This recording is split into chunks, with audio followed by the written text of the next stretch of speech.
Figure में तो इस फिगर में आप देख पा रहे हैं कि ये हमारा जो पुली है ये छोटा है और ये बड़ा है। तो ये तेज घूमेगा, तो इसके कंपैरिजन में ये कम घूमेगा। तो 1/3 का रेशियो है। अगर ये 3 घूमेगा तो ये 1 चक्कर काटेगा, इसलिए इसको वी शेप में बनाया जाता है।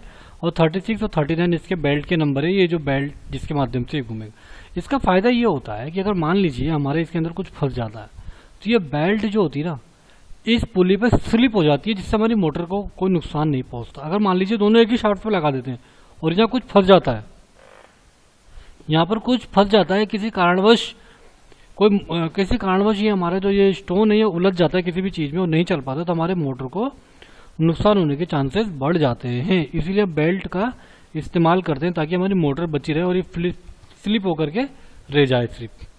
ठीक है, इसके बाद हम इसके स्टैंड की बात कर लेते हैं। ये जो स्टैंड बने हुए नीचे, ये जो स्टैंड होते हैं ये ग्राइंडर, स्टोन वे, मोटर, पुली, बेल्ट की सुरक्षा के साथ बाहरी फ्रेम को सुंदर दिखाई देते हैं, दिखाने के लिए बनाए जाते हैं।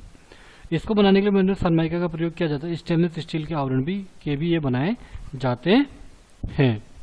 ठीक है, अब हम बात कर लेते हैं, जैसे मान लीजिए ये एक इलेक्ट्रिकल इक्विपमेंट है। चल तो ये इलेक्ट्रिकल से रहा है, लेकिन इससे पहले हम बात कर लेते हैं ये ग्राइंड पत्थर के बारे में बात कर लेते हैं। ग्राइंड पत्थर में यहाँ देखिए, यहाँ पर होता है ये ग्राइंड पत्थर। कहाँ होता है ये देखिए, इसके अंदर ये होता है, ये हमारा ये ग्राइंड स्टोन है। इस ग्राइंड स्टोन के बारे में क्या है, इसमें पत्थर के 2 भाग होते हैं, एक नीचे की ओर एक उसके ऊपर की ओर लगा रहता है। नीचे के पत्थर में अनाज को पीसने के लिए छोटे छोटे गड्ढे बने होते हैं। नीचे का पत्थर स्टेनलेस स्टील के पात्र में जुड़ा रहता है जो मोटर के चलने पर घूमता है। दोनों पत्थर कठोर एमरी स्टोन के बने होते हैं और अनाज जो है इन दोनों पत्थरों के बीच में आने की वजह से ही पिसता है।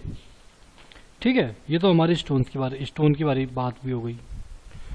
अब ये एक इलेक्ट्रिकल इक्विपमेंट है, तो इसके अंदर इसके खराबी होने की संभावना भी ज़्यादा है। तो हम कुछ खराबी के बारे में बात कर लेते हैं कि अगर कुछ क्या खराब होगा तो इसमें क्या प्रॉब्लम आएगी। सबसे पहले बात करते हैं खराबी क्या है। अगर मोटर नहीं चलती तो क्या कारण हो सकता है, वाइंडिंग शॉर्ट हो गई हो, वाइंडिंग ग्राउंड हो गई हो, खुला या फिर इसकी वायरिंग खुल गई हो, या लाइन कोड में या वाइंडिंग तक वायर कहीं टूट गया हो, कैपेसिटर खराब हो गया हो, फ्यूज उड़ा हुआ हो, लोड अधिक हो, खराब सेंट्रीफ्यूगल स्विच खराब हो गया। तो ये इतने सारे कारण हो सकते हैं एक मोटर के नहीं चलने के। तो अब जैसे मान लीजिए वाइंडिंग शॉर्ट हुई है तो क्या वाइंडिंग को सही करें। ठीक है, अगर मान लीजिए जो भी चीज़ खराब होने का पता चला कि ये चीज़ इसमें से कोई चीज़ खराब है तो उसे आप रिप्लेस कर सकते हैं। बस लोड का ध्यान रखिए कि लोड अगर अधिक है तो उस लोड को हमको कम करना पड़ेगा या फिर कम लोड पर ही हम चलाएं। मोटर चालू नहीं होती है पर दोनों दिशाओं में घूमती है जहां हाथों से घुमाया जाए तो, है ना। चालू नहीं होती है और दोनों दिशाओं में घूम रही है, तो इसका मतलब क्या है, कैपेसिटर खराब है तो आप इसका कैपेसिटर बदलो। सेंट्रीफ्यूगल स्विच के कॉन्टैक्ट बंद हो गए तो उस कॉन्टैक्ट को हटाओ। आरंभिक वाइंडिंग अगर ओपन सर्किट है तो उसे आपको सही करना पड़ेगा, नहीं तो आप जिधर घुमाओगे तो उधर ही चलेगी। मोटर चालू तो होती है पर गर्म हो जाती है, इसका क्या मतलब हुआ, सेंट्रीफ्यूगल स्विच नहीं खुल रहा है और वाइंडिंग शॉर्ट हो जा रही है। कौन सी वाइंडिंग शॉर्ट हो जा रही है, स्टार्टिंग वाइंडिंग। ज़्यादा करंट लेने लग जाएगी, ज़्यादा करंट लगते हीट लॉस बढ़ जाएगा, हीट लॉस बढ़ते वाइंडिंग गर्म होने लग जाएगी। तो हमें सेंट्रीफ्यूगल स्विच को शॉर्ट सही करना है और वाइंडिंग को रिवाइंड करना पड़ेगा अगर वाइंडिंग कहीं से जल गई है तो। तीसरा अगला है कि अगर मोटर बहुत ज़्यादा गर्म होती है, इसका भी हमें विशेष ध्यान रखना होता है क्योंकि मोटर एक इलेक्ट्रिकल इक्विपमेंट है। अगर मोटर बहुत ज़्यादा गर्म हो रही है तो भी सही नहीं है क्योंकि हमारे वाइंडिंग को जलने का खतरा बढ़ जाएगा। तो वाइंडिंग शॉर्ट हो गई हो तो मोटर बहुत ज़्यादा गर्म होगी, और या अगर वायरिंग घिस गए हो, जो बियरिंग्स होते हैं वो घिस गए हो तो भी लोड लेकर के चलेगी तो भी ज़्यादा करंट लेगी। या कैपेसिटर ही शॉर्ट हो गया हो हमारा तो भी बहुत गर्म होगी। अब मान लीजिए अगर वाइंडिंग शॉर्ट है तो उसको वाइंडिंग को बदलना पड़ेगा, कैपेसिटर शॉर्ट है तो कैपेसिटर साफ लगाना पड़ेगा, बियरिंग घिसे तो बियरिंग लगानी पड़ेगी। अगला बात करते हैं मोटर धीरे चलती है। तो मोटर धीरे चलने का कारण क्या हो सकता है, या तो हमें पावर सही नहीं मिल रही हो, या फिर मोटर की शाफ्ट में कुछ फंस गया हो, या हमने उस बेयरिंग के अंदर तेल नहीं डाला हो जिससे वो तेल जाम बेयरिंग में जंग लग गया हो। तो जो है उसको सही करो। अब मान लीजिए अगला है कि मोटर धीमी हो जाती है और कम पावर पर चलती है। इसका मतलब क्या है, कहीं ना कहीं पावर कहीं और जा रही है। इसका मतलब क्या है कि वोल्टेज ड्रॉप कहीं और भी हो रहा है। तो अगर आप देखो कहीं अगर वायर कहीं शॉर्ट हो रहा है तो उसे हटाओ। मोटर रुक रुक कर चलती है, मोटर रुक रुक कर चलने का मतलब ये है कि हमारा जो स्विच है वो कहीं ऑन ऑफ हो रहा है। तो हमें इस बात का ध्यान रखना है कि वो ऑन ऑफ ना हो।